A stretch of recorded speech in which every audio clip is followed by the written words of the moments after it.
Think your lashes have hit their limit? Discover limitless length and full volume with Maybelline Sky High Mascara. The Flex Tower brush bends to volumize and extend every single lash from root to tip. And the lightweight bamboo-infused formula makes lashes feel weightless. Now in 8 bold shades so you can take your lashes to new heights every day. Visit Maybelline.com to shop Sky High Mascara now. When the holidays start to feel a bit repetitive, reach for a Sprite Winter Spiced Cranberry and put your twist on tradition. A bold cranberry and winter spice flavor fusion, Sprite Winter Spiced Cranberry is a refreshing way to shake things up this sipping season. And only for a limited time. Sprite, obey your thirst. Hello everybody and welcome back to my podcast, Esme's Country Life. In today's episode, I'm going to be talking to you about my top 5 favourite horses. I feel like for these mini pod episodes, I forgot to say, today's episode is a mini pod midweek episode, so they're a little bit shorter, but don't worry, I still do my feature length ones on a Saturday. But anyway, let's get into it because I'm going to be talking about my top 5 horses. Now, a question I get asked most on my channel is, Esme, who is your favourite horse? Now, I love them all the same. I cannot choose. They are like my children. But I'm going to be talking about horses that are not my own because I cannot rank my own horses. They listen to the podcast. They're going to be angry at me if I say one's more popular than the other. And again, I don't have favourites. I promise. I don't have favourites. But we do something called Horse of the Week. But anyway, before we get into today's podcast episode, just want to say a huge thank you to the sponsor of the podcast, Red Post. Red Post is an equestrian and country store based in the UK, and they also ship all over the world. And if you're listening to this on the day it comes out, you might be snoozing and you might be losing because it is so close to Christmas now. What are you doing? If you haven't got your Christmas presents yet, don't worry, because if you live in most parts of the UK, Red Post have next day delivery, next day shipping. So go onto the Red Post website now, get those deals because they do have some deals running up to Christmas. But you might have snoozed, you might have lost, but don't worry, you can get your friends and family members some lovely warm winter gear ready for winter. Also horsey friends and family, get your bits as well. I know all the dads listening that haven't got their daughter Christmas presents yet, horsey presents. If you're like anything like my dad, Davide, he leaves things to the last minute. This is your final chance, your final warning. I'm warning you, dads. Now's the time. So go and check it out at redpostequestrian.co.uk. Anyway, let's get into today's podcast episode. I know I keep doing top 5, but I don't know if I can rank these horses because they are all such incredible horses that I've been so privileged and lucky to be able to ride, to be able to meet, to be able to work with. So in no particular order, I am doing my top 5 horses that I have ridden that are not my own because, again, cannot be having favourites. So the first one of the top 5, or I never know with these. I feel like this podcast, my mini midweek pods are becoming like my top 5. But you know what? I quite enjoy it. I quite like it. It's quite easy. Well, I say it's quite easy to come up with topic ideas, but you know what? I'm like, I can't go into too many stories because it's only like a short one. Last week's one, I went over. I did like a half an hour one when these are only supposed to be 20-minute episodes, and I'm waffling on now, so let's get to the point. Anyway, let's start off. We'll say start off at number 5. We'll do it. We'll count it down. So number 5, we have Joey. Now, not my Joey. I know I have a horse called Joey. And also, a lot of people one of my top videos on my YouTube channel is my riding story, and I posted that before I had my horse Joey. And what's really interesting, in that video, I even said one of the riding school ponies that I used to ride, my favourite was called Joey. So that's wild. And it was a grey. He was a grey as well. So anyway, when I first learnt to ride, I actually learnt to ride at local riding stables. And there were loads of different ponies there. I have some honourable mentions. Honourable mention number 1 is Toffee. Toffee was great for confidence. He was slow, steady, a little bit on the chunky side, but I remember when I first started riding him, I looked like a pea on a drum. I was so tiny on him, but he was just a chill dude. You know, your legs would be aching by the end of the session because he would be a little bit slower than the rest, but you know what, if you had a little bit of confidence knock, you always felt safe on Toffee. So Toffee is definitely up there. Also Sammy Sammy was a Palomino. I used to enjoy riding Sammy as well. There was a grey called Foxy, which when I was talking to my co-author Jo about this, she was like, that's such a weird name, because you'd think it maybe like it would be a chestnut because it looks like a fox. But no, there was a grey called Foxy as well. But anyway, no, Joey was my favourite out of all the riding school ponies. He was, I'm pretty sure, some sort of Welshie, maybe a Welsh Section A. And he was like a white grey, unlike my Joey, who's actually, he's becoming more of a white grey now. He is really greying out. But anyway, this little Joey, he was a point and go sort of pony. You would sit on him and it was almost like you had a telepathic bond with him. You would just look at a jump. You would even just think about that jump. He would know where to go. You barely had to do any steering, and he was so forward going as well, but in like a fun, we're going really fast sort of forward going, rather than a I'm out of control, I cannot stop, I'm fearing for my life sort of forward going. And he was just so much fun. I remember at the stables, everyone would fight over who got to ride him. Obviously, you didn't get to choose. You'd have to, I don't know if stables still do this nowadays or if it's like quite old fashioned, but back in the day when I was learning to ride, you would go to the riding stables and you would like go, first thing you would do, you'd go racing up to the board, and on the board you would find your name, and then next to your name would be the name of the pony that you'd be riding. And I always knew it was going to be a fantastic day if I got to ride Joey, because he was my favourite. Although saying that, nearer the end of my time at the stables, they used to stop putting me on Joey, because obviously Joey was such an easy pony. So if they had somebody who was less experienced in the lesson, they'd normally put him on Joey, and normally with me, they'd be like, oh, Esme, we've known her for years, she's hard as nails, we'll put her on the 5-year-olds, she can deal with the horse that's cantering disunited or wibbling and wobbling about and that kind of thing, which was great because obviously that taught me so much as well. But younger Esme didn't appreciate that. She wanted her Joey. Anyway, so we have Joey. The next pony or horse that I'm going to say is called Prisma. Now, back in 2022, I was given the incredible opportunity to go out to South Africa and Botswana with Horizon Horseback. And if you ever get the chance to go and do a horseback safari, would 100% recommend it. Now, Prisma was the horse actually that I rode in Botswana. And when I tell you, these Botswana horses, they are built different. My horses, they're scared of plastic bags. They sometimes spook at the noise of their poo dropping out of their bottom and landing on the ground, and they're like, what was that behind me? These horses, they were incredible, because we were riding along in the plains, or the savannah, that's it, the savannah of Botswana. There would be warthogs, there would be giraffe, there would be zebra, there would be snakes, there would be all of the critters, there would be elephants, full-on massive elephants. There would be big cats, such as lion. They also had hyenas as well. And oh my goodness, these horses were just so chill. They were so chill. They were so well behaved. I've never felt safer on a horse, honestly. And they were incredible. And also, they were fast. When we were galloping, they were so sure-footed as well. Like, if I was doing that on Casper, he would have definitely face-planted and tripped over his own legs. Like, these horses, well, as I said before, were built different. And Prisma had the sweetest personality as well. He was so lovely, and it was a bay, guys. For some reason, actually, a lot of these horses aren't grey for once on this list, but we have, like, on my channel, we have this kind of inside joke that every time I'm just attracted. I'm like a magnet to grey horses. If I go somewhere to go and ride, what horse do they give me? The grey horse. Now, I don't have an issue with this, because often when I go and ride somebody else's horse, I don't have to clean that horse. So I'm like, great, that's on you. At home, I have to do a lot of cleaning. So anyway, Prisma has definitely got to be up there as like one of the coolest horses I've ever ridden.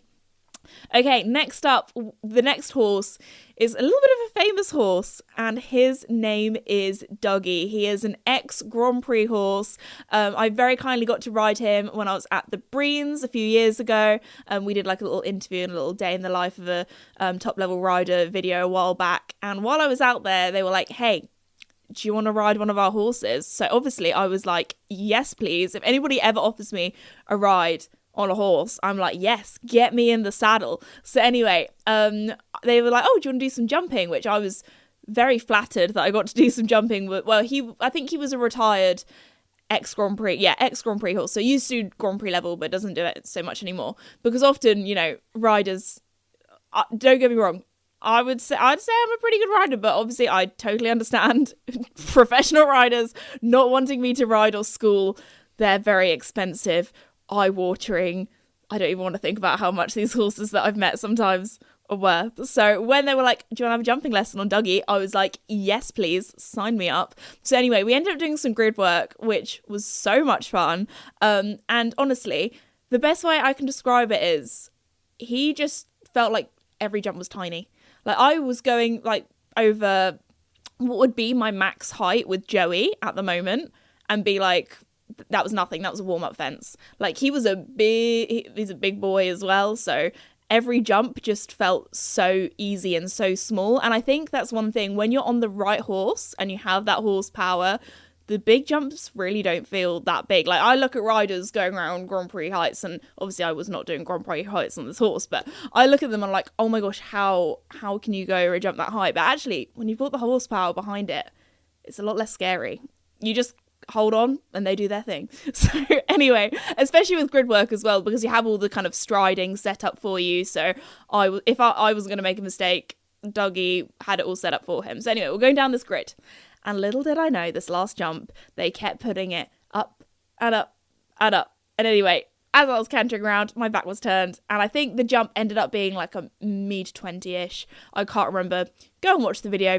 You can choose what height it is. I don't want to be like, it might have been 1.25 m, it might have been 1.30 m, it might have been 1.20 m. I don't know. I'm going to put my hands up here. It was a long time ago now, but it was probably one of the biggest jumps I've ever done. It was down to him. I just sat there, held on, I didn't get jumped out of the saddle too much either, so you know what, I'll pat myself on the back for that. So anyway, yes, that was an incredible ride and was so grateful to the Breens for letting me ride him. So Dougie is definitely up there.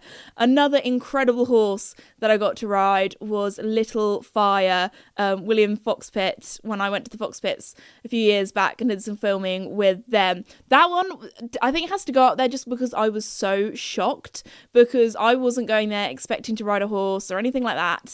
And this was the horse that he was taking around Badminton in like a month or two's time. So when he said to me, oh yeah, you can sit on this horse that was, gonna go and do a big competition very, very soon. And when I thought, oh, it was for a photo, like you can sit on this horse for a photo, that kind of thing. This is great. Like younger Esme is pinching herself right now. Esme at the time was pinching herself right now. But anyway, so, and then I was like, oh yeah, just have a little walk and a trot around. I was like, oh my gosh, this is so cool. Before I knew it, I was cantering this horse around. He was teaching me how to school it. And I was like, what is going on? What is my life? So that is definitely, riding Little Fire is definitely up there as well. A big, powerful, like event horse too. Very, very cool.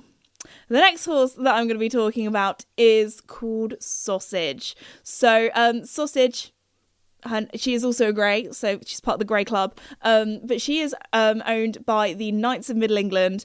I'm in awe of the work that they do with their horses, and Sausage's story, or the reason why she's called Sausage, is because she was actually originally on a meat truck going off to be made into some sort of edible product, as you can imagine. Oh, it's my 5 o'clock alarm. I beat my 5 o'clock alarm today. If you don't know, all of my friends and family that have ever been near me at 5 o'clock, this is like a very random little niche fact for you all. But I have an alarm on my phone and it goes off at 5 o'clock every single day, even at the weekends, because that's like my go-to posting time on social media. Now, I have actually done a little bit early because I knew I was going to record today's podcast episode and I was probably going to go over the 5 o'clock limit. So, yeah, it's for basically when I post my short format content on social media, boom, 5 o'clock, ready to go. But today, did a little bit early. Anyway, so there we go. If you're ever with me at 5 p.m, my alarm will probably be going off. The most embarrassing time, actually, my 5 o'clock alarm went off was when I was at the gym and my phone was in the locker because I was in the swimming pool, and I came out and everyone was like, what's this alarm going off in this locker? It's been going off for like 15 minutes. And I was just there like, oh, that was my 5 o'clock alarm. Anyway, so sometimes I am doing other things at 5, but a lot of the time I'm in the office or I'm riding. Actually, there's been a few times I've come off a horse, not on purpose. I've got off the horse, not I've come off.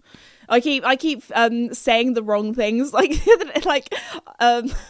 I can't. I was saying to my dad, I was like, because obviously we've got our new puppy Fossey. I was saying to him, "Oh, don't worry, I've already taken Fossey out." It sounds like I've like mashed him up, like I've taken him out. And then the other thing is like if I put him down to sleep, in his crate or whatever, or just like in his bed, I'm like, "Oh, don't worry, I've put Fossey down." I'm like, no, not like that.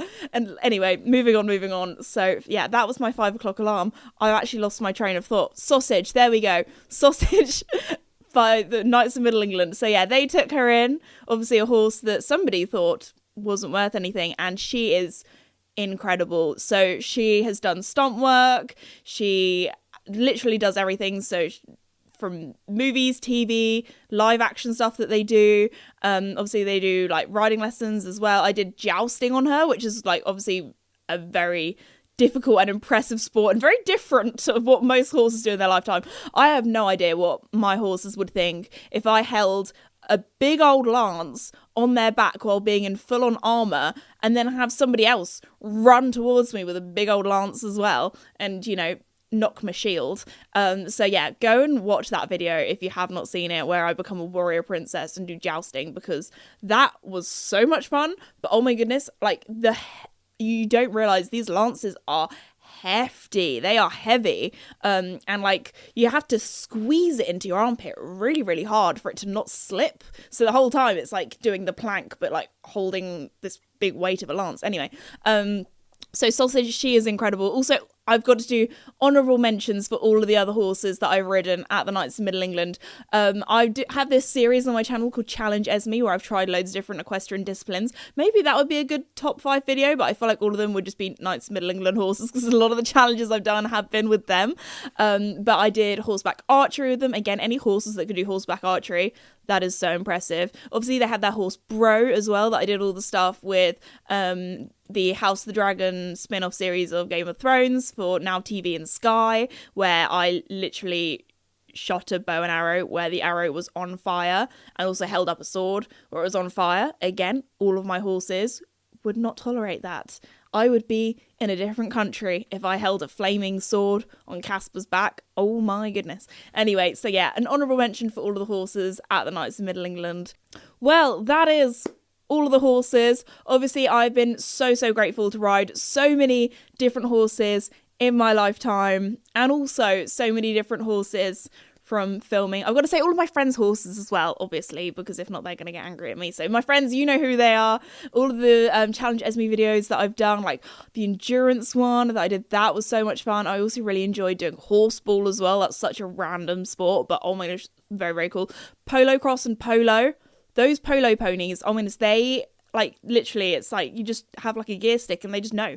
They know where you want to go. They're so easy. You just go, whoop, and they're off. They're great. So yeah, so many incredible horses and ponies that I've been able to ride. So if you have ever let me ride your horse, thank you. You know who you are. But anyway, on that note, I'm going to wrap up today's mini pod midweek episode. Really hope you enjoyed it. Also, let me know in the comments if you have any more topics that you want me to chat about, because if there's enough people that really like this, then maybe in January I'll do a few more, depending on how busy I am. We will see. I don't know, because it's coming to the end. It's almost Christmas, guys. When this comes out, it's almost Christmas. I'm filming this in November, but you don't know that. It's always Christmas. But anyway, thank you so much to Red Post for sponsoring the podcast. Really appreciate all the love and support. Thank you for listening, and I will see you all next time. Bye!